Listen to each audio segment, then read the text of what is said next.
नमस्कार, जय हिंद, जय भारत। भारतीय अवाम ताकत दल अपने भारतीय भाई बहनों अर्थात अपने देश भारत की जनता अर्थात अपनी भारतीय अवाम से भारतीयता आधारित आपसी श्रद्धा, भारतीयता आधारित आपसी स्नेह, भारतीयता आधारित आपसी प्रेम, भारतीयता आधारित आपसी अखलाक मोहब्बत, भारतीयता आधारित आपसी सहयोग, भारतीयता आधारित आपसी सम्मान, भारतीयता आधारित आपसी एकता, भारतीयता आधारित आपसी भाईचारा तथा भारतीयता आधारित आपसी सद्भाव को समझने व उसे आत्मसात करके वैसा ही और उसी अनुसार आचरण एवं व्यवहार करने हेतु और इसके समस्त भारत में प्रचार प्रसार करने हेतु और इसकी अहमियत और महत्व को प्रत्येक देशवासी को समझाकर उसे अपनाते हुए वैसा ही और उसी अनुसार आचरण एवं व्यवहार करने हेतु और प्रत्येक देशवासी को अपना ही भारतीय भाई बहन मानकर, समझकर, अपनाकर उनके साथ वैसा ही और उसी अनुसार आचरण एवं व्यवहार करने हेतु सतत, सदैव और हमेशा अदब के साथ, आदर के साथ अर्ज करता है, विनती करता है। सरकार ने एक योजना लाई अग्निपथ और उसके विरोध में पूरे देश में आग लगाई जा रही है। अब अग्निपथ के विषय में मैं क्या बताऊं? अग्निपथ में कोई बुराई नहीं है। वो जो पहले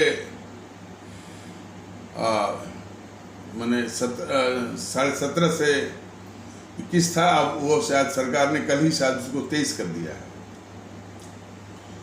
और निश्चित रूप से कि एक बच्चों को शुरू में एक अनुशासित जीवन मिलेगा जो कि उनके बाद के जीवन में बहुत काम आएगा और देशभक्ति का जज्बा भी पैदा होगा जो इस मुल्क के लिए बहुत जरूरी है। तो इस तरह के वो बनकर निकलेंगे।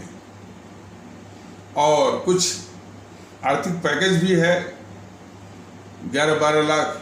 अब तो यदि 2 साल और बढ़ गया तो शायद वो 18 लाख भी हो सकता है या 16 लाख भी हो सकता है। और बाद में जो उसके 25% लोग तो शायद उसी सेना में ही अब्जॉर्ब हो जाएंगे जो उसमें काबिल निकलेंगे 25%। बाकी जो 75% हैं वो जो और भी जो अर्ध सैनिक बल हैं जैसे कि CRPF है, RPF है और BSF है, SSB है, RAF है, CISF है, असम राइफल्स है, ITBP है। तो इनमें और फिर जो राज्यों की जो पुलिस है, राज्यों की जो आर्म्ड पुलिस है, खास करके बीजेपी के जो शासित राज्य हैं उन्होंने कहा कि हम वरीयता देंगे, केंद्र सरकार ने कहा हम वरीयता देंगे। और जिनको कुछ उद्यम करना है तो उनके लिए 15-16 लाख या 18 लाख का पैकेज है, वो उद्यम भी कर सकते हैं। जिनको एंटरप्रेन्योरशिप करना है वो भी कर सकते हैं। इसमें किसी ओर से बुराई नहीं है, बल्कि जो युवा हैं उनके लिए एक बहुत स्वागत योग्य एक पहल है। और भारतीय जनता दल उन राजनीतिक दलों में कतई नहीं है कि वो हर बात का विरोध, जो देश हित में हो, अपने अवाम के हित में हो, उसका भी विरोध। जो हित में है तो वो अवाम को बताना जो है एक राष्ट्रीय फर्ज है। लेकिन बड़ा मुद्दा ये है कि अग्निपथ हमारे युवाओं के लिए और देश के लिए हितकारी है या नहीं, ये मुद्दा है ही नहीं। मुद्दा यह है कि कोई भी योजना लाई जाएगी मोदी सरकार के द्वारा, कोई भी कदम उठाया जाएगा, उसके नाम पर इस देश को जलाया जाएगा। मुद्दा असल ये है। यही बात बीजेपी वालों की खोपड़ी में घुस नहीं रही है और मोदी जैसे व्यक्ति के खोपड़ी में घुस नहीं रही है कि कोई भी कदम उठाया जाएगा, अच्छा है बुरा, वैसे तो ये बहुत अच्छा है। भारतीय जनता दल का सवाल यह है इस बीजेपी वालों से और मोदी महोदय से, सीए में क्या बुराई थी बताइए। बीजेपी वालों बताओ और मोदी महोदय बताए कि सीए में क्या बुराई थी, फिर भी आग लगाई गई कि नहीं लगाई गई। कृषि कानून में क्या बुराई थी, फिर भी उससे बड़ी आग इस पूरे देश में लगाई गई कि नहीं। पता नहीं इन समूह का कितना खतरनाक मंसूबा है बीजेपी वालों का कि ये देश विरोधी ताकतों को हर मौका दे रहे हैं देश जलाने का। असल मुद्दा ये है। और कल भी सुना गया कि यूट्यूब वाले सर जो है कांग्रेस के पीछे क्यों पड़े हैं। कांग्रेस तो मर चुकी है, जिसमें देश जल रहा हो, और इसी कांग्रेस और जीएनपीसी का, गांधी नेहरू परिवार चांडाल चौकड़ी काकस का, राहुल विदेश में जाकर कह रहा है कि हमने तो देश में केरोसिन या पेट्रोल छिड़क दिया है और आग सामने लग रही है, तब भी ये बीजेपी वाले इस कांग्रेस को कैसे बचा रहे हैं। कह रहे हैं कि कांग्रेस तो मर चुकी है, सामने देखो आग लगाई जा रही है। क्या अब भी बोलोगे कि कांग्रेस मर गई है? ये जनता की आंखों में धूल झोंकना बंद करो बीजेपी वालों और मोदी महोदय। आप इस जीएनपीसी को किस तरह से बचा रहे हो, और वो भी देश को जलाने की कीमत पर। हमारे देशवासी देख रहे हैं। और फिर सीए से लेकर कृषि कानून से लेकर के अब तक का थोड़ा आपका बखिया उधेड़ना बहुत जरूरी हो जाता है इस देश को बचाने के लिए। टीवी चैनलों पर ये देश को जो जला रहे हैं, जो पत्थरबाजी कर रहे हैं, उनके समर्थन में छाती तान करके खड़े हुए हैं ये जो है देश विरोधी ताकतें और उनके प्रवक्ता। ऐसे शक्तियों को पूरा बहिष्कार किया जाना चाहिए और किसी भी देशभक्त ताकत के द्वारा इनको लताड़ लगानी चाहिए, उनको बोलने का मौका नहीं देना चाहिए। उनका ये टीवी चैनल स्वागत कर रहे हैं और उनको बुला रहे हैं, पत्थरबाजों का समर्थन करने वालों को और देश में आग लगाने वालों को। तो ये तमाशा, ये फितरत, ये बीजेपी वालों की है। अब रही बात जो छात्र देश में आग लगा रहे हैं, सवाल यह उठता है क्या ये देश की रक्षा करेंगे? सबसे बड़ा सवाल। जो ट्रेनों में आग लगा रहे हैं, क्या वो देश की रक्षा करेंगे? क्या वो रोजगार के काबिल हैं? ये सवाल बीजेपी वालों से है, सबसे है, मोदी महोदय से। भारतीय जनता दल बिल्कुल जो है हमारे परम आदरणीय राष्ट्र महानायक, राष्ट्रभक्त शिरोमणि नेताजी सुभाष चंद्र बोस के आदर्शों से पूरी तरह प्रेरित है। शासन अनुशासन के मामले में उनकी जो शासन की जो शैली है उसके प्रति वो प्रतिबद्ध है। और साथ में जो महान सम्राट आदरणीय सम्राट औरंगजेब की जो शासन प्रशासन की जो सख्ती और अनुशासन और नियम पालन का जो उनका वसूल रहा है औरंगजेब का, उसका भी आदर करती है। तो इन दो महापुरुषों को आदरणीय सुभाष चंद्र बोस और औरंगजेब के शक्ति और अनुशासन में का अनुपालन करते हुए देश में अनुशासन और शक्ति की आवश्यकता है। इस मोदी महोदय की अराजकता की आवश्यकता नहीं है।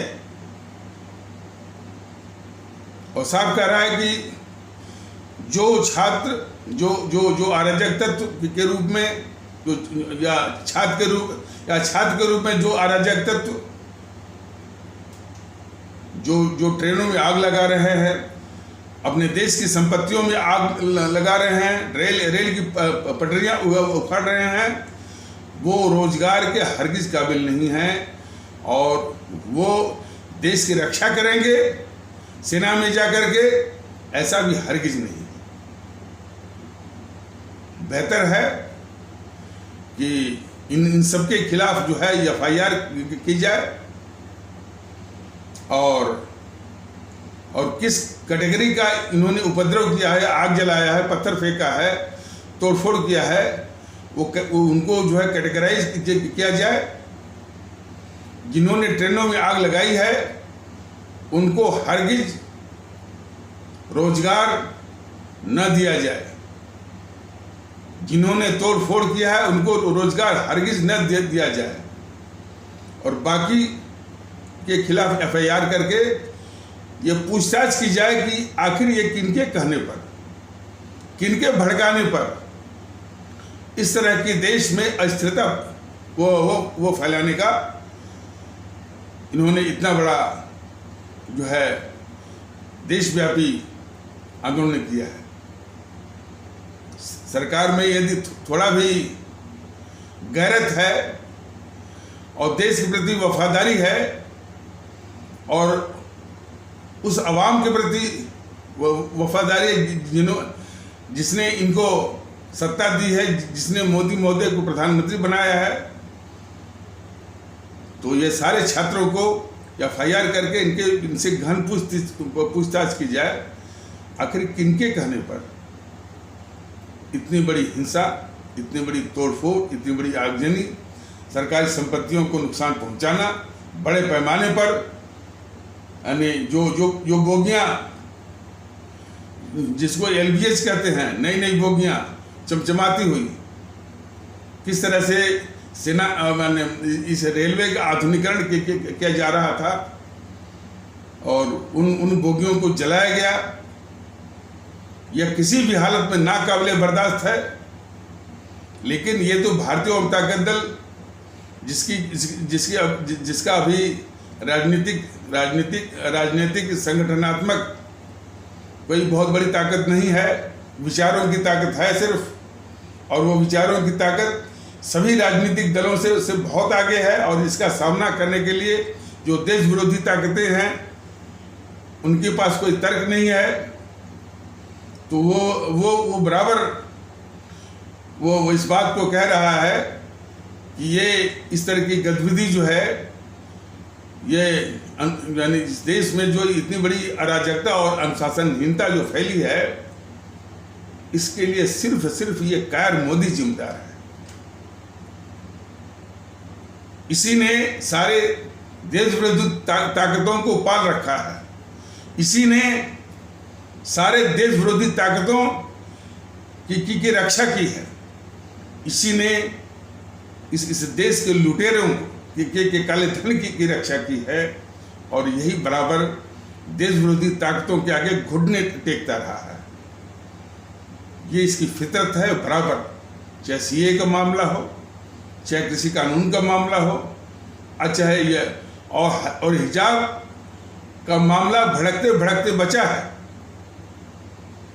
तो ये जो इसकी कायरता और अराजक जो शैली है देश चलाने की, उसी का ये नतीजा है, अराजक और देश के दुश्मनों को पालना।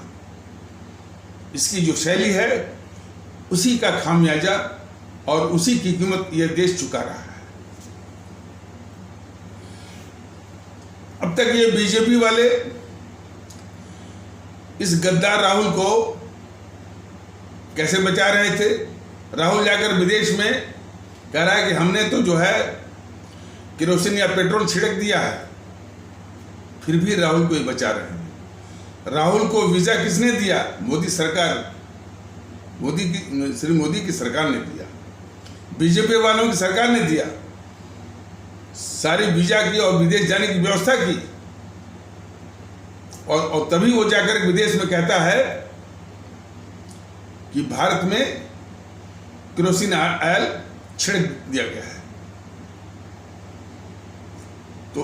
तो ये जो देश के खिलाफ ये मोदी जी और बीजेपी वालों का जो ये कारनामे हैं, जो इसकी फितरत है, इसको हमारे सभी देशवासी देख रहे हैं कि किस तरह से देश के दुश्मनों को देश के खिलाफ गद्दारी करने का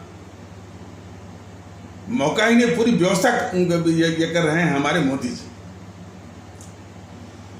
तो और इतना ही नहीं, मैं फिर से कह दे रहा हूं कि देश जलाया जा रहा है, देश जल रहा है। इस देश की जलती हुई विकट परिस्थिति में भी बीजेपी वाले कैसे इस जीएनपीसी या कांग्रेस, जीएनपीसी मतलब गांधी नेहरू परिवार चांदा चौकड़ी काकस या कांग्रेस को कैसे बचा रहे हैं? क्या तर्क दे रहे हैं कि कांग्रेस तो मर चुकी है, जबकि इन सारे उपद्रव में इस जीएनपीसी कांग्रेस की उपस्थिति साफ दिख रही है कि इसमें कांग्रेस ही है, इसमें कांग्रेस ही है।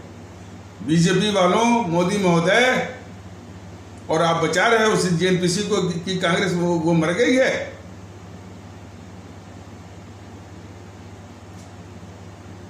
बीजेपी वालों का ये कुकृत्य, यानी जीएनपीसी वालों को बचा करके देश को हमेशा आग में झोंकते रहना, ये देश बहुत बड़ी कीमत चुका रहा है। और याद रखिए बीजेपी वालों, आपको भी इसकी बहुत बड़ी कीमत चुकानी पड़ेगी। जनता सब देख रही है और जनता आपको अच्छी तरह से निपटाएगी ईवीएम मशीन पर, बहुत अच्छी तरह से। देश ने देखा होगा कि ये सीए पर कितनी बड़ी हिंसा हुई, कृषि कानून पर कितनी बड़ी हिंसा हुई, और अब अग्निपथ वाले पर कोई भी कदम इस मोदी सरकार के इस संबंध में गलत नहीं है। ये सारी योजनाएं अच्छी थी, वो कानून भी अच्छा था, लेकिन ये मुद्दा ही नहीं कि अच्छा था या अच्छा नहीं था। मुद्दा ये है कि मुट्ठी भर ये वाम दल, मुट्ठी भर जीएनपीसी वाले और वाले हमारे देश में अफवाह और झूठ फैला ले जाते हैं। हमारे भारतीय भाई बहनों को झूठ और अफवाह का शिकार बना डालने में कामयाब हो जाते हैं। इनके 12 करोड़ कार्यकर्ता कहाँ हैं? कहीं देखते हैं कि इनके जो ये झूठ अफवाह जब फैलाते हैं तो कम से कम उसकी काट तो निकालें और अपने भारतीय भाई बहनों को समझाएं तो सही। असल समस्या यहीं पर है। जब ये वामपंथी और ये जीएनपीसी वाले और भी वाले ये झूठ और अफवाह, यानी मोदी जी विकास कर रहे हैं, मोदी जी तमाम हाईवेज का निर्माण कर रहे हैं, हाईवेज का जाल बिछा रहे हैं, पुराने हाईवेज को का वाइडनिंग या चौड़ीकरण या उसका या आधुनिकीकरण कर रहे हैं। तो हाईवेज का जाल बिछ रहा है। देश में कम से कम 50 आपके एक्सप्रेसवे का जाल बिछ रहा है।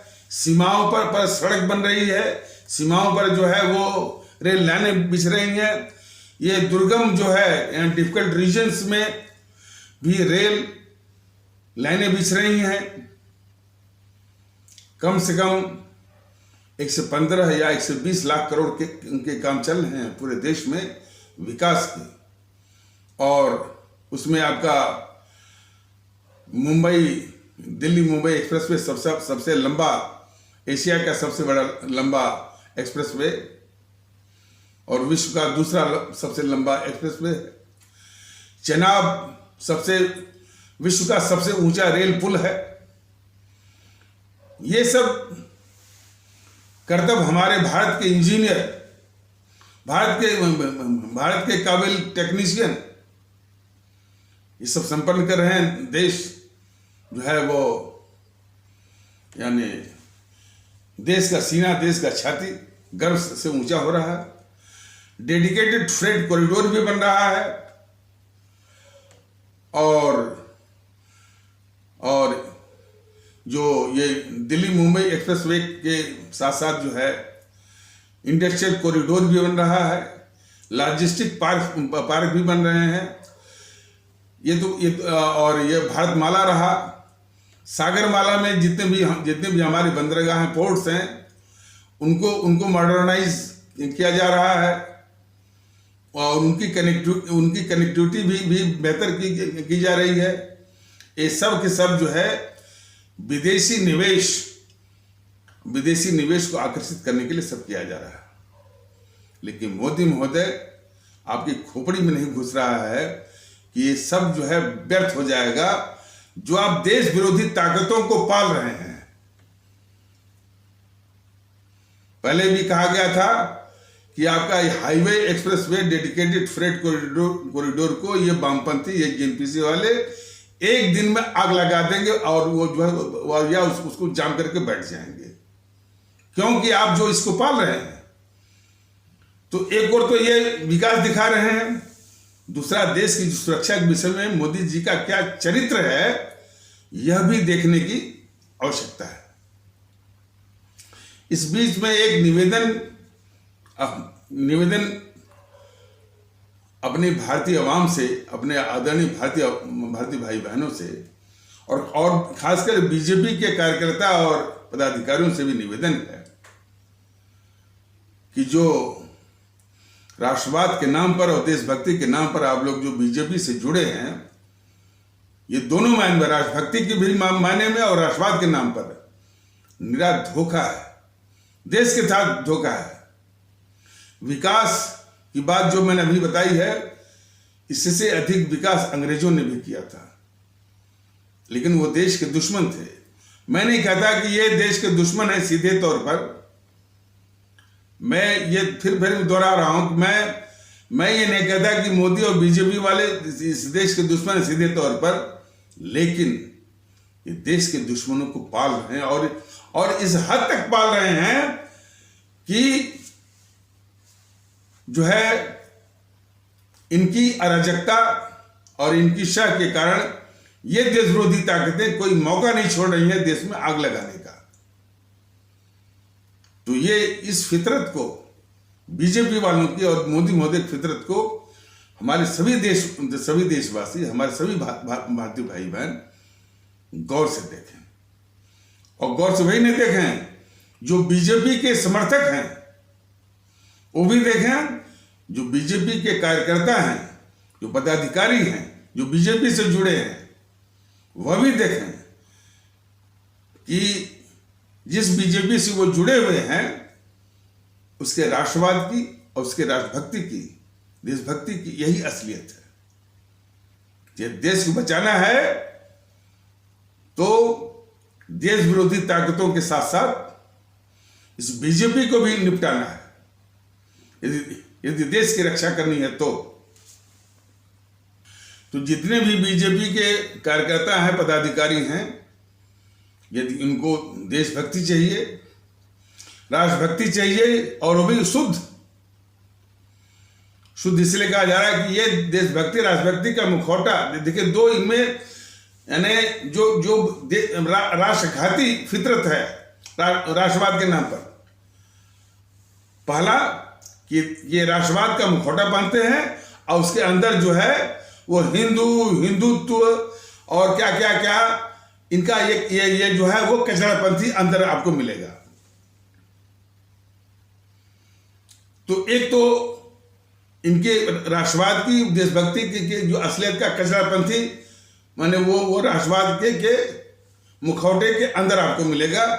हिंदू एकता, हिंदू राष्ट्र की गूंज वहां पर आपको मिलेगी, देशभक्ति आपको नहीं मिलेगी। दूसरा, उससे भी राष्ट्रघाती है जो देश के दुश्मन ताकतें हैं, देश की विखंडनकारी ताकतें हैं, देश में आग लगाने वाली ताकतें हैं, उनको ये बीजेपी वाले मोदी महोदय पाल रहे हैं और उनको अपने तर्कों से, अपने प्रचार से वो आग लगाते जा रहे हैं और फिर भी ये उनको बचाते जा रहे हैं कई तरीकों से। अब पहले कैसे बचाते रहे राहुल को, राहुल की गद्दारी के विषय में भारतीय जनता के दल ने कई बार बताया है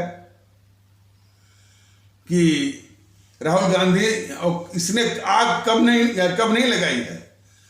6-7 साल पहले जब ये सर्वोच्च न्यायालय ने SC/ST एक्ट या अनुसूचित जाति और अनुसूचित जाति अधिनियम में जो है उस प्रावधान को खारिज कर दिया कि शिकायत होने पर तुरंत गिरफ्तारी होगी बगैर किसी जांच के, बगैर किसी तफ्तीश के। यह पहले प्रावधान था। तो सर्वोच्च न्यायालय ने इस प्रावधान को खारिज करके उसमें यह जोड़ दिया कि नहीं, शिकायत होने पर पहले जांच होगी, जांच में यदि कोई तथ्य पाया जाएगा तभी गिरफ्तारी होगी। और ये बात जायज भी लगती है।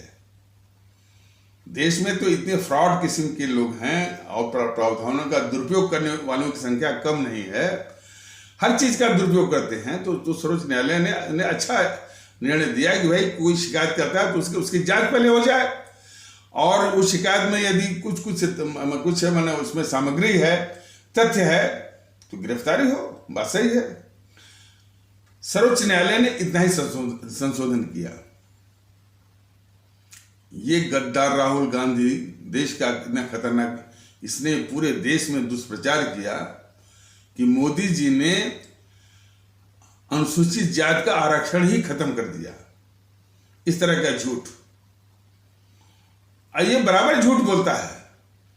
अब बीजेपी वाले इसको मान हर झूठ बोलने का पूरा मौका देते हैं और पूरी व्यवस्था करते हैं। तो ये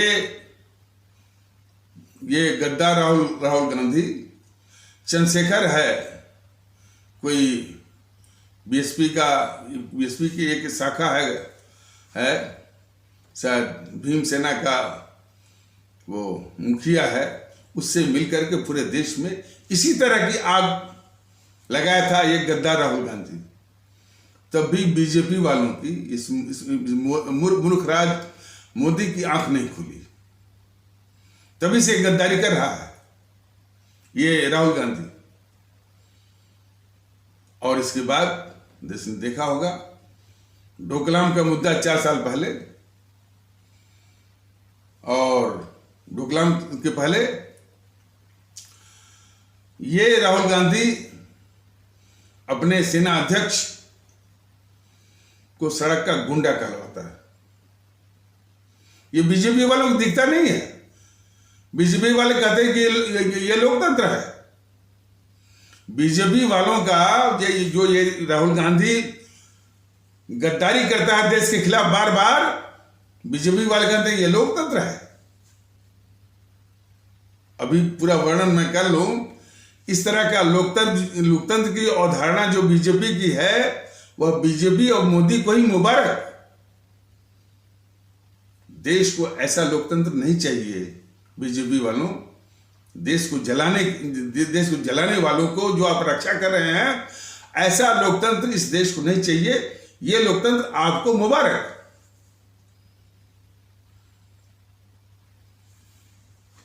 तो डोकलाम के मुद्दे पर, डोकलाम एक क्षेत्र है इसका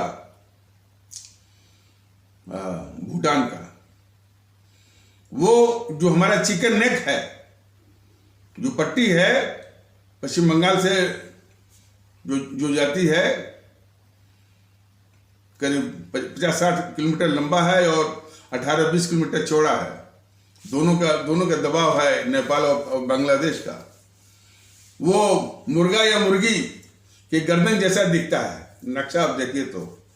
इसी को बोलते हैं सामरिक भाषा में, स्ट्रेटेजिक लैंग्वेज में, कि मुर्गा मुर्गी की गर्दन या चिकन नेक। इसी को काटने से यदि ये कट जाए तो हमारा पूर्वोत्तर भारत का संबंध जो है शेष भारत से कट जाता है।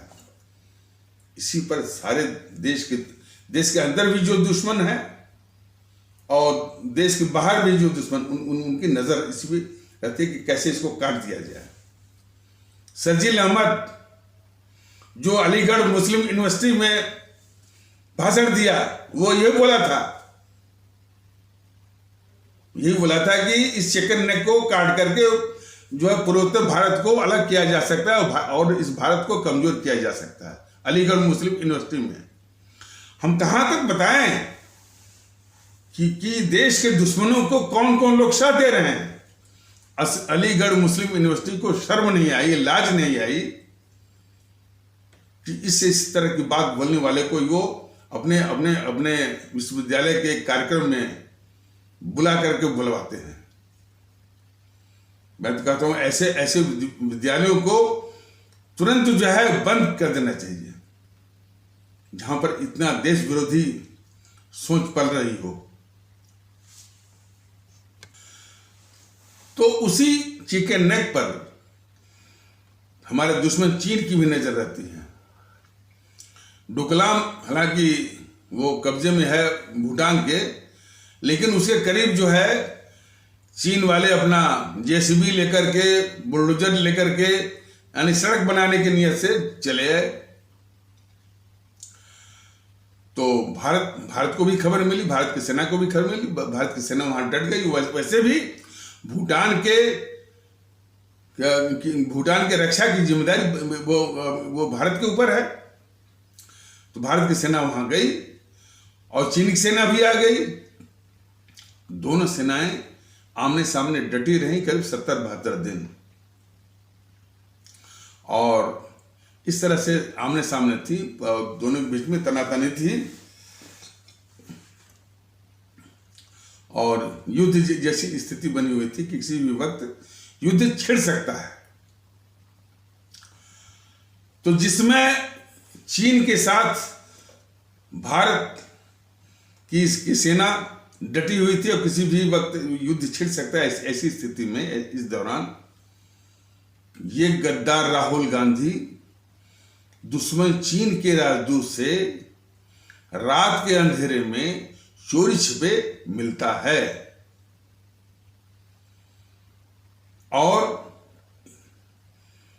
ये हफ्तों या 10 दिन तक झूठ बोलता रहा कि वो नहीं मिला है। लेकिन जब काफी उसको घेरा गया, मीडिया ने भी काफी घेरा, तब जाके कबूला कि वो मिला है।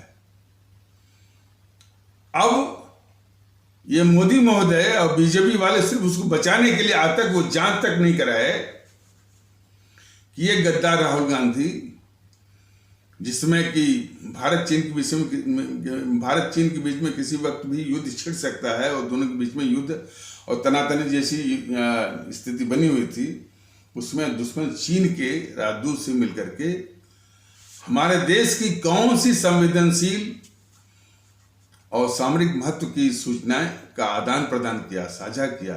इस गद्दार राहुल गांधी ने अपने दुश्मन चीन के राजदूत से आज तक ये मोदी की सरकार, मोदी महोदय, बीजेपी वालों ने जांच तक नहीं करे, सिर्फ गद्दार राहुल गांधी को बचाने के लिए।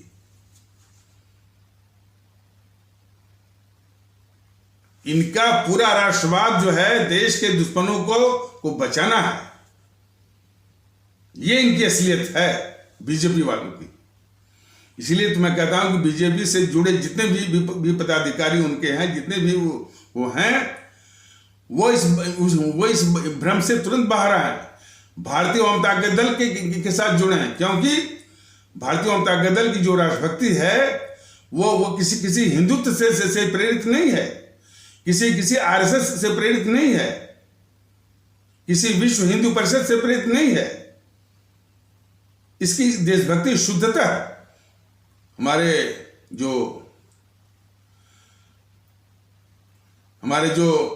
परम आदरणीय राष्ट्र महानायक, राष्ट्रभक्त शिरोमणि नेताजी सुभाष चंद्र बोस, शहीद आजम भगत सिंह, अमर शहीद चंद्रशेखर आजाद, अमर शहीद अशफाकुल्ला, अमर शहीद खुदीराम बोस, अमर शहीद सुब्रमण्य भारती, अमर शहीद श्रीमती रानी लक्ष्मीबाई, अमर शहीद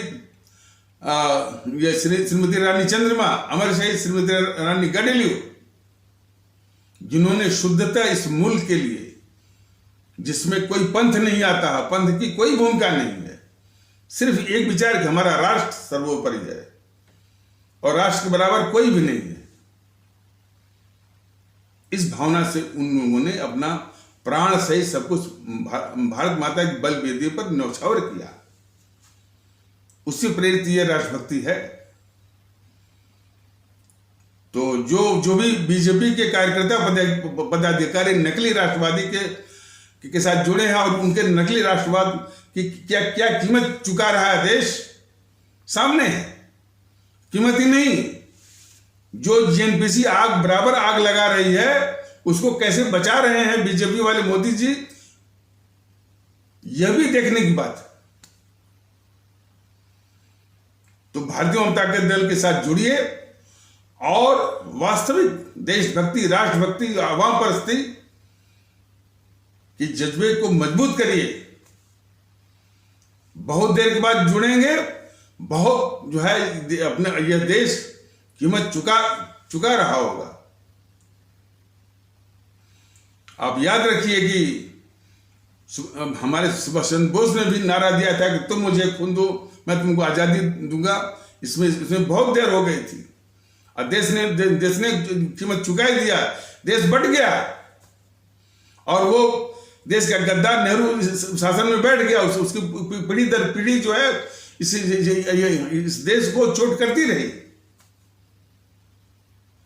तो फिर ऐसा मौका मत करिए।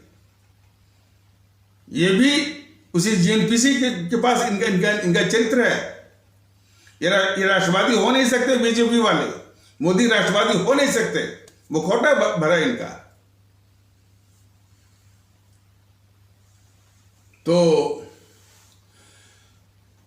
ये गद्दार राहुल गांधी जब अपने दुश्मन चीन के राजदूत से मिला, वो भी किन परिस्थितियों में, जबकि उस दुश्मन चीन और भारत की सेनाएं 70-72 दिन आमने सामने डटी थी और किसी वक्त भी युद्ध छिड़ सकता था। उस दौरान इस दुश्मन चीन के राजदूत से चोरी छिपे रात के अंधेरे में मिलता है।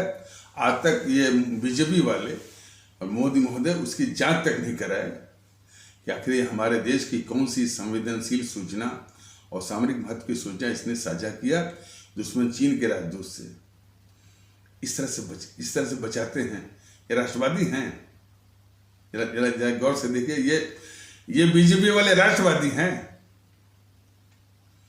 और आगे आइए, हमारी भारतीय सेना ने पाकिस्तान में जो आतंकी शिविर और ठिकाने थे, कैंप से थे, ट्रेनिंग कैंप जो भी है, सीमा पर, भारत पाकिस्तान सीमा पर, और लेकिन पाकिस्तानी क्षेत्र में उसको नष्ट करने के लिए सर्जिकल स्ट्राइक किया। तो हमारी भारतीय सेना का मनोबल गिराने के लिए, हमारी भारतीय सेना के शौर्य पराक्रम को नीचा दिखाने के लिए ये गद्दार राहुल गांधी सबूत मांगने लगा। कितना बड़ा गद्दार है। मैं बार बार कहूंगा, इस गद्दार को मैंने ठिकाने लगाने के बजाय बीजेपी वाले कहते हैं कि ये तो लोकतंत्र है, हम क्या करें। और भी बचाने के इनके और भी इनके चोचले हैं बीजेपी वालों का। कहते हैं कि 52 वर्ष का बच्चा है, ये नासमझ है, अधकचरा इसका दिमाग है, बेसहूर है, बोलने की तमीज नहीं है, विरोध करने की इसकी आदत है, और अधिक से अधिक ये पप्पू है। YouTube पर पप्पू के रूप में आप आनंद उठाइए, इस तरह के तमाम चुटकुले आपको मिलेंगे। वो चुटकुले यूं ही नहीं है, वो एक साजिश है कि इसको पप्पू के रूप में आनंदित होइए, आनंद उठाइए, लेकिन इस खतरनाक गद्दार को गद्दार मत समझिए। इसके खतरनाक चरित्र की ओर आप ध्यान मत दीजिए। ये खतरनाक साजिश है बीजेपी वालों की, जरा समझिए इस बात को। तो सर्जिकल स्ट्राइक मैंने हमारी सेना का मनोबल गिराने के लिए और उसकी शौर्य पराक्रम को नीचे दिखाने के लिए ये उसने सबूत मांगा। हमारे सेना अध्यक्ष को ये गुंडा कहलवाया और दुश्मन पाकिस्तान के सेनाध्यक्ष को गले लगाने के लिए इसने अपना दूत जो है नवजोत सिद्धू को भेजा। ये इस स्तर का गद्दार है इस देश का, ये राहुल गांधी। फिर दोबारा जब ये पुलवामा वाली घटना जब हुई तो सबक सिखाने के लिए हमारी वायुसेना वो पाकिस्तान के अंदर बालाकोट में जाकर के जो आतंकी जो कैंप्स थे, यानी जो टेररिस्ट कैंप्स, ट्रेनिंग कैंप्स, और जो उनके ठिकाने थे, पोजीशंस थी, एयर स्ट्राइक द्वारा नष्ट किया हमारी वायुसेना ने। हमारी वायुसेना या हमारी भारतीय फौज के मनोबल और उसके शौर्य पराक्रम को नीचे दिखाने के लिए फिर ये गद्दार राहुल गांधी फिर सबूत मांगा। ये बार बार गद्दारी कर रहा है और बार बार बीजेपी वाले इसको बचा रहे हैं। और इसके बाद 2 साल पहले लद्दाख के मामले में चीन की एक प्रोपेगेंडा मशीन है, झूठी फैलाती है, उसका नाम है ग्लोबल टाइम्स। भारत के खिलाफ तमाम झूठी बातें, अनर्गल बातें, आधारहीन बातें और दुष्प्रचार वो बराबर उसने किया। उसी ग्लोबल टाइम्स के झूठी बातों को लेकर के उसको आधार बना करके ये गद्दार राहुल गांधी चीन के पक्ष में और भारत के खिलाफ माहौल बनाता रहा। तब भी ये बीजेपी वाले उस राहुल गांधी को बचाते रहे। और तो और ये वो 1962 में तो इसके बाप के नाना ने, इस गद्दार राहुल बाप के नाना, वो भी बहुत बड़ा गद्दार था, नेहरू। तो 1962 में तो इसने हमारे देश की जो है 42,000 वर्ग मील लद्दाख का हिस्सा अक्साई चीन के रूप में चीन के हाथों में थमा दिया इस गद्दार जवाहरलाल नेहरू ने। उसके पहले 1959 में दुश्मन चीन के प्रधानमंत्री चाउ एन-लाई को बुला करके एक भारत के खिलाफ एक धोखा पट्टी वाला नारा माहौल बनवाया कि हिंदी चीनी भाई भाई, हिंदी चीनी भाई भाई। इस धोखा पट्टी और विश्वासघाती नारे के पीछे वो चीन की सेना को घुसवाया इस गद्दार नेहरू ने नेफा में, नॉर्थ ईस्टर्न फ्रंटियर एजेंसी, जो कि बाद में इस समय आपका अरुणाचल प्रदेश है। उस क्षेत्र में ये गद्दार नेहरू ने चीनी सेना घुसवाया, और जब देश को मालूम हुआ तो इससे पूछा गया तो इसने कहा कि हमको मालूम है, हमने चीनी नेताओं से बात कर लिया, वो चीनी सेना वापस हो जाएगी। लेकिन हमारे आदरणीय भारतीय भाई बहनों, वो चीनी सेना वापस नहीं हुई। ये झूठ बोला गद्दार जवाहरलाल नेहरू, और आज की तारीख में वहीं पर इसने बहुत कुछ कॉलोनी वगैरह भी, और कॉलोनी से संबंधित जितने भी आधारभूत सुविधाएं हैं, इंफ्रास्ट्रक्चर है, उस चीन ने बना लिया है। उसी को नासा, जो अमेरिका की एक जो है स्पेस एजेंसी है, वो चित्र लेकर के जारी किया। उसी चित्र पर फिर ये झूठ बोला गद्दार राहुल गांधी की मोदी जी ने चीनी सेना को घुसा दिया। इन बीजेपी वालों का मनोबल इतना गिरा हुआ है इस गद्दार राहुल गांधी के आगे, इन सब जवाब नहीं दे पाए कि यह तुम्हारे नाना के गद्दारी के पाप का नमूना है। देखिए, जब इस गद्दार जीएनपीसी के आगे ये बीजेपी वाले किस तरह से भीगी बिल्ली बनते हैं, उसके प्रवक्ताओं के आगे किसी देशभक्त को बहुत दुख होता है। तो बीजेपी वालों का कोई भी नेता ये नहीं कहा कि अरे भाई गद्दार राहुल गांधी, ये तुम्हारे बाप के गद्दार नाना जवाहरलाल नेहरू के गद्दारी के पापों का नमूना है, जो कि चीन ने अरुणाचल प्रदेश में चीन ने वहां पर आधारभूत सेना है, जो कि 1959 वाला गद्दारी है। कोई भी बीजेपी वाला इन जीएनपीसी वालों के आगे बोल नहीं सका। किस तरह से ये देश के गद्दारों को, अब ये राहुल गांधी गद्दारी नहीं है, देश का डकैत भी है। ये खुद इसके और इसकी मम्मी सोनिया गांधी के नाम से 200 लाख करोड़ का काला धन है विदेशी बैंकों में, और यहां भी होगा, भारत में भी होगा। भारत में भी तमाम संस्थाएं हैं, फार्म हाउसेज हैं, ये सब जानकारी बीजेपी मोदी जी को है। सब चल रहे हैं बेधड़ल्ले से। इस देश के लुटेरे के सब धंधे चल रहे हैं मोदी जी के सरकार के तत्वाधान में। ये जरा सोचिए, ये राष्ट्रवादी हो सकते हैं बीजेपी वाले मोदी जी? बीच में इसे रोक करके हम इस मुद्दे पर थोड़ा सा चर्चा कर लें। तमाम बुलडोजर की बात, खास करके योगी जी के बुलडोजर की बात पर पूरी मानसिकता को पूरा ग्रसने का एक मुहिम चल रहा है। योगी महोदय, यदि आपको इतना ही बुलडोजर चलाने का शौक है, तो देश को जो जला रहा है ये जीएनपीसी वाले, खास करके राहुल, सोनिया, प्रियंका, इन पर बुलडोजर चला के आप दिखाइए, या अपने आका जो है मोदी महोदय को बताइए कि देश की रक्षा के लिए, देश के हित में सोनिया, राहुल, प्रियंका के ऊपर बुलडोजर चलाएं। ममता बनर्जी को बर्खास्त करें और उसकी संपत्तियों पर बुलडोजर चलाएं।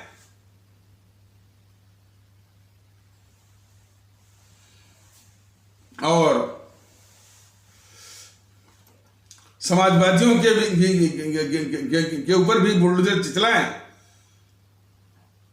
ये अखिलेश मुलायम की संपत्तियों पर भी जो है बुलडोजर चलाएं। जब उन पर बुलडोजर चलेगा तभी इस देश को शांति आएगी। योगी मोदी महोदय, आप देश को धोखा दे रहे हैं। छोटी मछलियों को, छोटे भैयों को बुलडोजर चला करके आप जो है तमगा लूट रहे हैं, और देश समाज के दुश्मनों को, भारतीय समाज के दुश्मनों को पाल रहे हैं आप। ऐसे देश नहीं चलेगा। आवाम से मोहब्बत करिए, देश से मोहब्बत करिए, और देश और आवाम के आगे ये कुछ नहीं है। लेकिन विडंबना इस बात की है, आप वोट लेंगे आवाम से और बचाएंगे देश के दुश्मनों को। ये तो विडंबना है। और उससे बड़ी विडंबना है, अभी भी हमारी आवाम इन्हीं ताकतों को वोट करती है। ये सबसे बड़ी विडंबना है। तो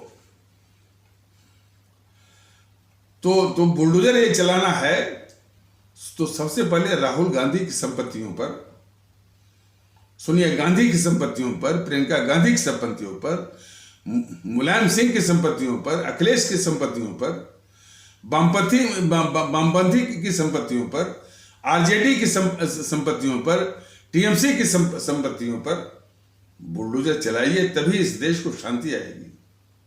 छुट भइयों पर बुलडोजर चला करके तमगा लूटने की आदत छोड़ दीजिए। देश को देखिए, देशवासियों को देखिए, और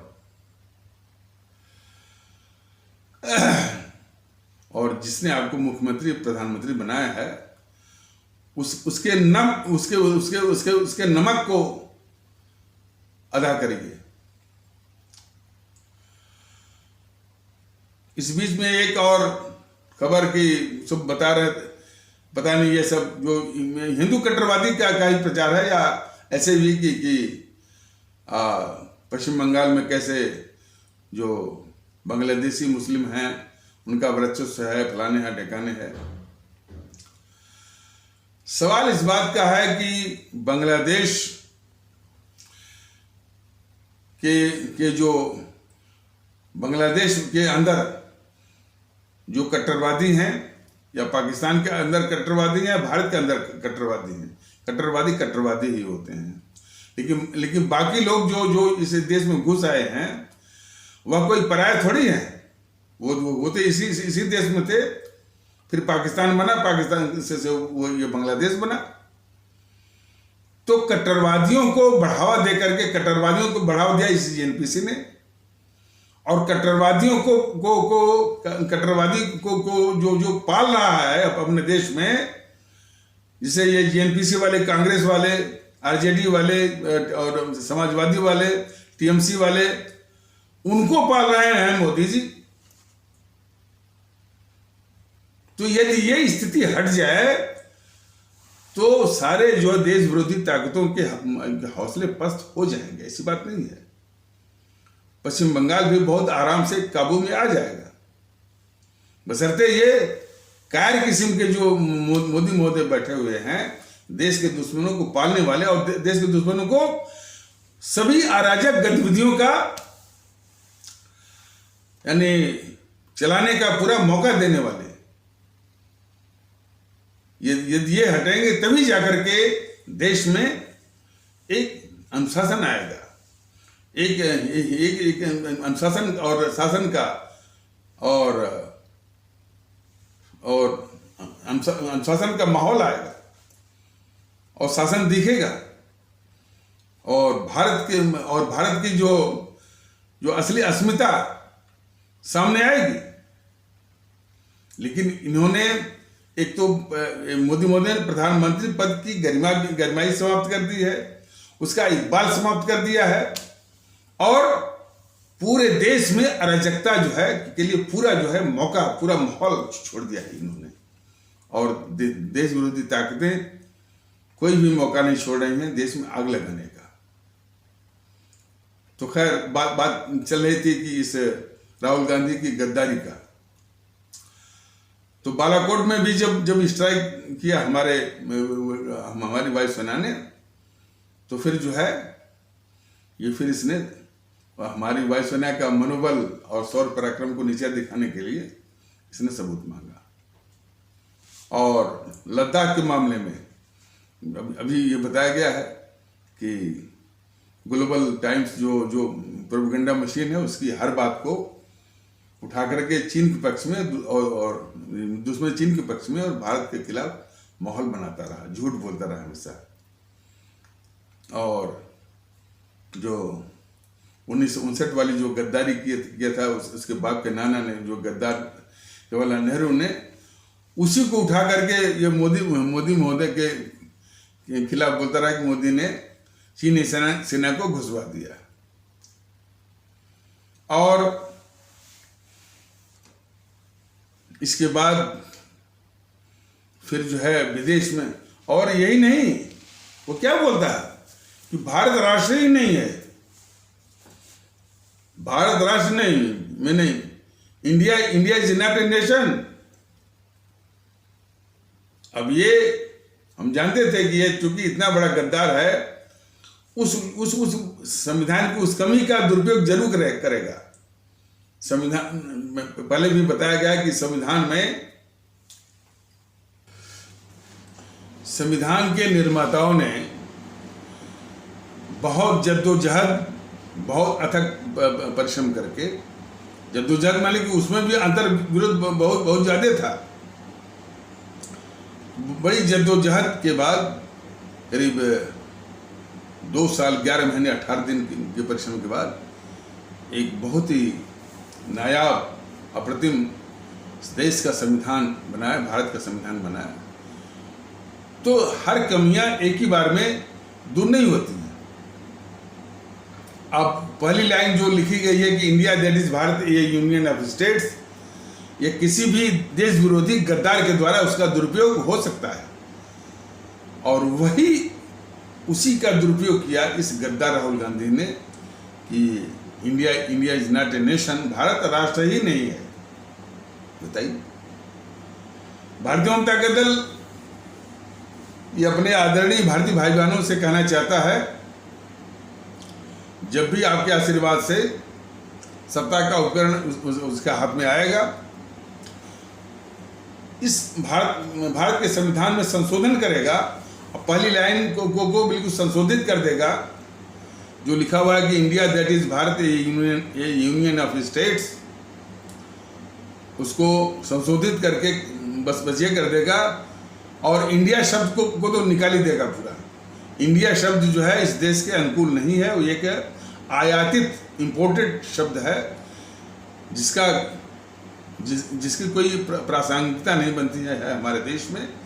तो इंडिया शब्द को तो निकाल देना है। बॉलीवुड वाले खूब बोलते हैं मेरा इंडिया, मेरा इंडिया, ये मेरा इंडिया।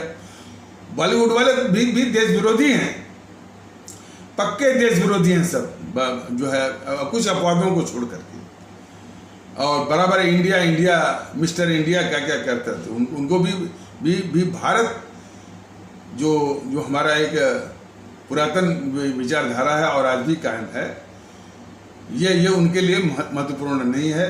और भारतीय जनता दल तो उसी अपनी जो पुरातन परंपरा है और हजारों वर्षों से इसका वो अवधारणा है, तो भारतवर्ष की बात करता है। तो इसलिए संविधान में जो पहली लाइन है, पहली पंक्ति है कि Bharat with states as its administrative units, Bharat राज्यों सहित जो इसकी प्रशासनिक इकाई है, तब ये चीज मुकम्मल हो जाएगी कि अहमियत, वास्तविकता, मौलिकता भारत की है, न कि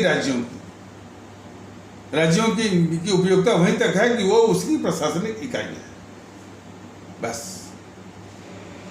और संघ को भी इसी परिभाषा के अंदर जो है, जो संघात्मक जो प्रणाली है जिसके अंदर राज्य सरकारें आती हैं, इसी परिभाषा के तहत जो है इसी सीमा में आने की जरूरत है कि चाहे सरकार तमिलनाडु को हो, चाहे पश्चिम बंगाल की हो, जो भारत है उसकी प्रशासनिक इकाई, बस। और इसके साथ साथ जो एक धार्मिक आज़ादी का, यानी वो जो दिया गया है, उसका दुरुपयोग बहुत ज़्यादा हो रहा है। लव जिहाद की शिकायतें बहुत आती हैं। लव जिहाद कोई प्रॉब्लम नहीं है, यदि कोई लव जिहाद से मतलब है कि प्रेम के बहाने जो है, प्रेम इतनी यानी पवित्र चीज़ है, उसका दुरुपयोग करके कोई धर्म परिवर्तन की बात करता है, तो उसको डील करने के लिए, उसको ठिकाने लगाने के लिए राज्य में कानून है और अलग से किसी कानून की आवश्यकता नहीं है। उसको इस प्रकार दंडित किया जाए कि फिर उसकी जरूरत न हो, लेकिन उसको दंडित किया जाए। लेकिन उसको सब दे देते हैं मीडिया में, डिस्कशन में, लव जिहाद। और उससे ज़्यादा दुरुपयोग ये क्रिश्चियन मिशनरी कर रहे हैं, विदेशों से पैसा लेकर के। और ये क्रिश्चियन मिशनरी जब भी ये एनपीसी की सरकार, सोनिया की सरकार आती है, ये क्रिश्चियन मिशनरी पूरे फॉर्म में, पूरी ताकत के साथ ये धर्म परिवर्तन कराती है। तो इसलिए जो है, जो धारा, और चूंकि अपने धर्म के प्रचार ये मौलिक अधिकार में आ गया है, तो धारा 25 से लेकर 28 ये सब वो धार्मिक मामलों के लिए जो है मौलिक अधिकार वो दे दिया गया संविधान में, इसकी कोई जरूरत नहीं है, इसका बहुत दुरुपयोग हो रहा है। तो 25 से 28 भी ये समाप्त करेगा भारतीय जनता दल। और इसके समाप्त करने के बाद फिर किसी भी यूनिफॉर्म सिविल कोड की आवश्यकता है ही नहीं, किसी को आवश्यकता नहीं। लेकिन ये धोखा दे रही है बीजेपी यूनिफॉर्म सिविल कोड की बात करके। ये 25 से 28 समाप्त कर दे धारा को, और उसको साधारण अधिकार में डाल दे, साधारण कानून में डाल दे, बस बात हो गई। लेकिन ये वो नहीं करेगी। हमेशा देश को हमेशा भ्रम में रखना और देश के दुश्मनों को पालना, ये इसकी फितरत है, ये इसका चरित्र है। तो बात चल रही थी कि ये गद्दार राहुल गांधी, तो गद्दार राहुल गांधी जो है बराबर ये विदेशों में जाता रहता है, सिर्फ 2-3 महीने भारत में रहता है, बाकी जो है विदेश में ही वो घूमता रहता है, ऐश करता रहता है, हमारे आपके लूटे हुए पैसे के बल पर।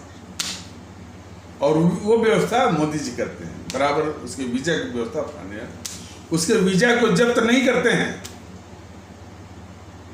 मोदी महोदय इस गद्दार राहुल गांधी के वीजा को जब्त नहीं करते हैं, पूरी व्यवस्था कराते हैं।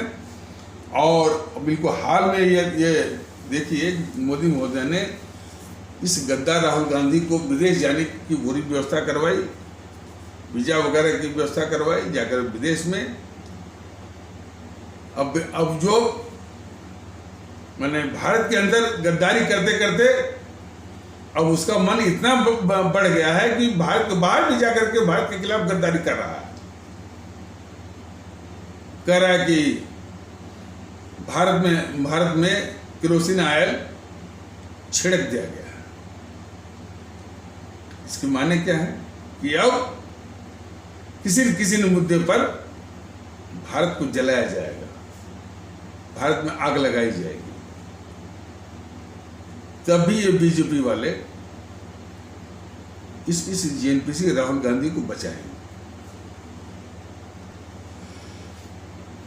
बीजेपी वाले भारतीय जनता दल के सामने नहीं आते हैं, वो बस एक ही तर्क देते हैं बीजेपी वाले कि कोई यूट्यूब वाले सर हैं सोशल मीडिया पर जो लोगों को भड़का रहे हैं। एक तर्क उनका ये है।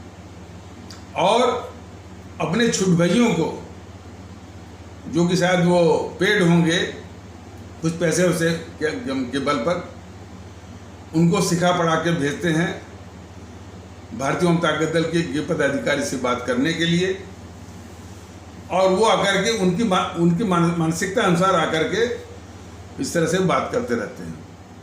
पहले तो वो बात करते थे मैसेंजर पर, फिर जब उनको कहा गया भाई मैसेंजर पर बात मत करो और आकर के जो नॉर्मल कॉल पे आओ, नॉर्मल कॉल पर कहते ही उनका नैतिक साहस टूट गया। उनको ये डर लगा कि जो हम बात करते हैं वो रिकॉर्ड भी हो सकता है।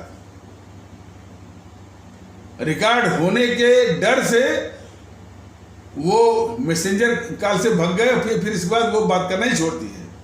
अब वो अपना फेसबुक वगैरह पे अपना जो कुछ भी अपना अनाप शनाप बीजेपी की मानसिकता के अनुसार जो है उसमें अपना वो लिखते पढ़ते रहते हैं फेसबुक पर।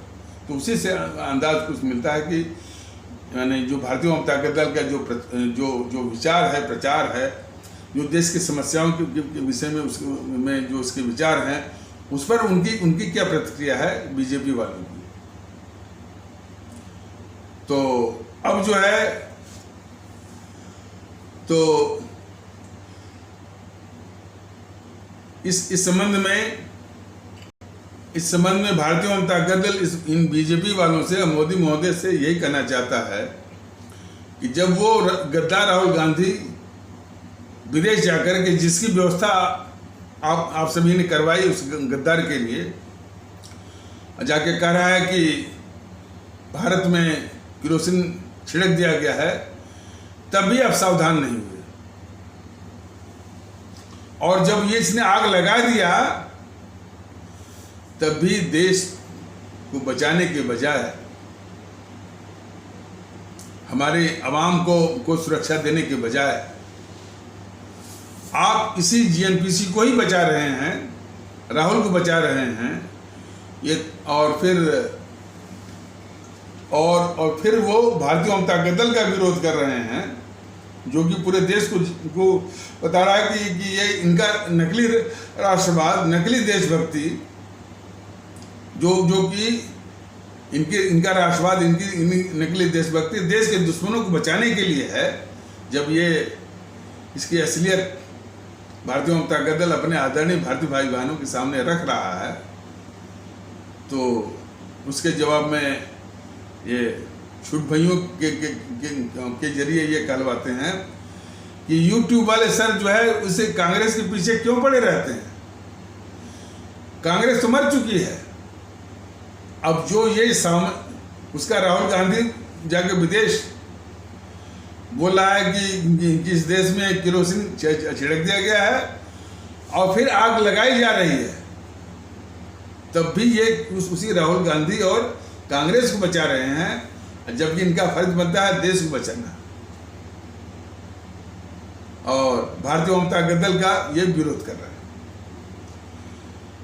तो सवाल इस बात का है कि मोदी जी की कायरता, मोदी जी का जो ये चरित्र है देश के दुश्मनों को बचाना, देश की रक्षा करना, आग जो है वो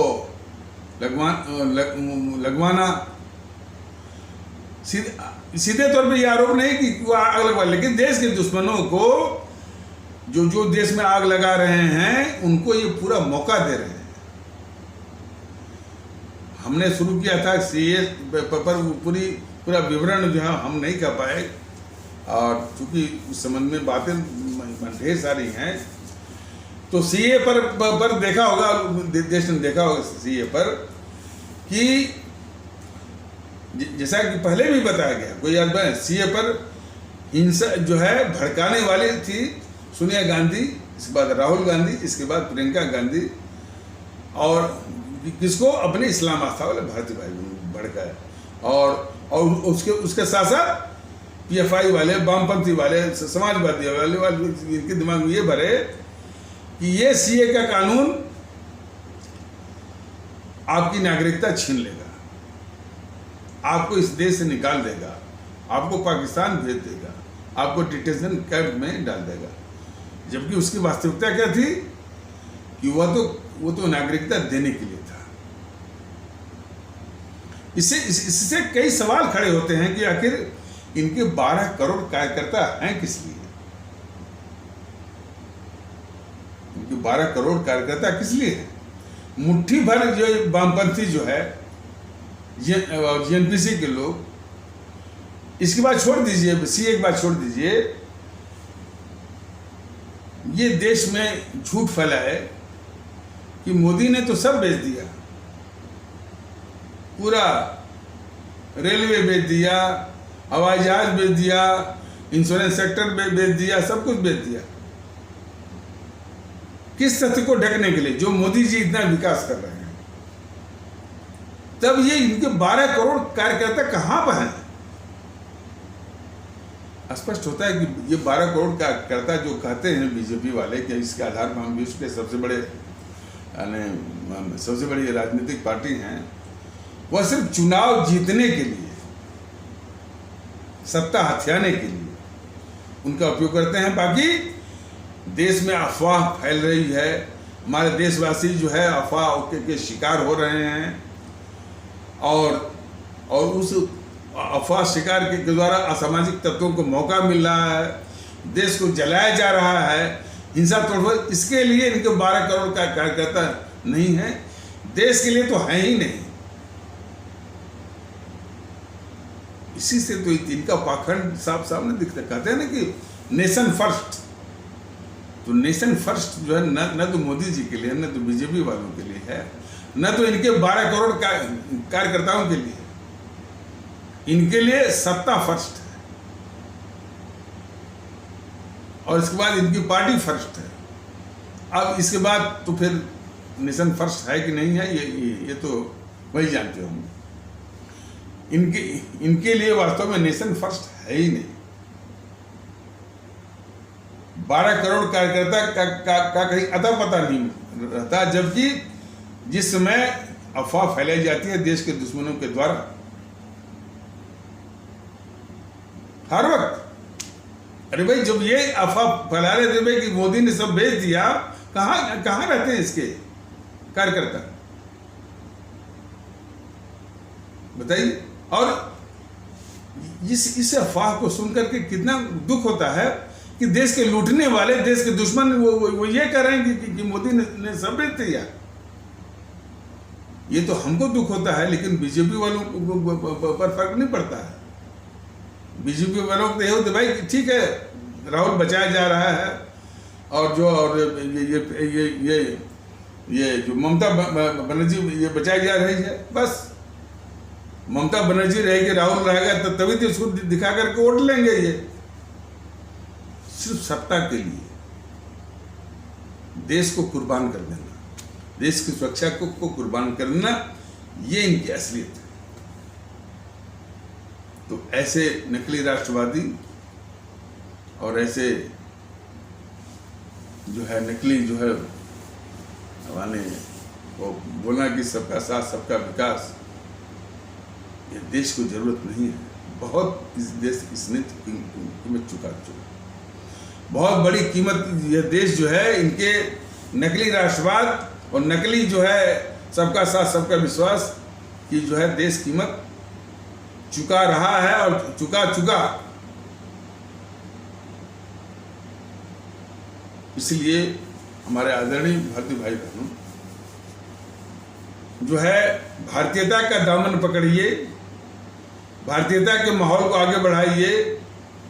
सभी हमारे 140 करोड़ भारतीय भाई बहन एक हों, भारतीयता के आधार पर सब दीवारें अब तोड़िए, जाति की, संप्रदाय की, भाषा की, प्रांत की, इसकी गूंज तो आ रही है लेकिन बड़े पैमाने पर आप तोड़िए और इन सारी शक्तियों को इंक्लूडिंग बीजेपी को भी नष्ट में नाबूद करिए ईवीएम मशीन पर, तभी इस देश की सुरक्षा हो पाएगी। अब देश को बचाने का सवाल है कि हमारा देश ये प्यारा देश भारतवर्ष कैसे महफूज रहेगा, ये सवाल आ गया। और अब ये तो स्पष्ट हो गया कि कम से कम ये नकली राष्ट्रवादी मोदी के हाथों तो महफूज नहीं है। तो भारतीयता के माहौल को आगे बढ़ाइए, भारतीयता को आगे बढ़ाइए और अब देश को बचाना है देश विरोधी ताकतों से भी। और जो ये मोदी महोदय बीजेपी वाले जो देश विरोधी ताकतों को पाल रहे हैं और देश में उनको आग लगाने का मौका दे रहे हैं। तो अच्छा, एक आवश्यक सूचना कि ये 2 दिन यानी कल परसों वीडियो शायद वो जारी न हो पाए, तो इसके लिए कोई भी अन्यथा न लिया जाए और इसके बाद वो मौका लगेगा तो जारी होगा। तो सीए, कृषि कानून, ये इसके विषय में और भी विस्तार से कि ये सभी सब बढ़िया थे, इनमें कोई खोट नहीं था, कोई दोष नहीं था। लेकिन मैं बराबर कह रहा हूँ कि ये मुद्दा ये नहीं है कि अच्छा था या नहीं अच्छा नहीं था। मुद्दा ये है कि इसके बहाने मोदी जी उन ताकतों को पाल रहे हैं जो इस देश में आग लगा रहे हैं। ये असल मुद्दा ये है, और इसको समझना, इसको इस दृष्टि से देखने, ये हमारे आदरणीय भारतीय भाई बहनों का काम है। और भारतीयता की बात को हमेशा जो है उसको और मजबूत करिए, तभी इसका इलाज संभव है। तो इसी आवश्यक माने परिचर्चा के साथ, इन्हीं आवश्यक बातों के साथ जो है इस आवश्यक परिचर्चा को यहीं पर विराम दिया जाता है। तब तक के लिए नमस्कार, जय हिंद, जय भारत।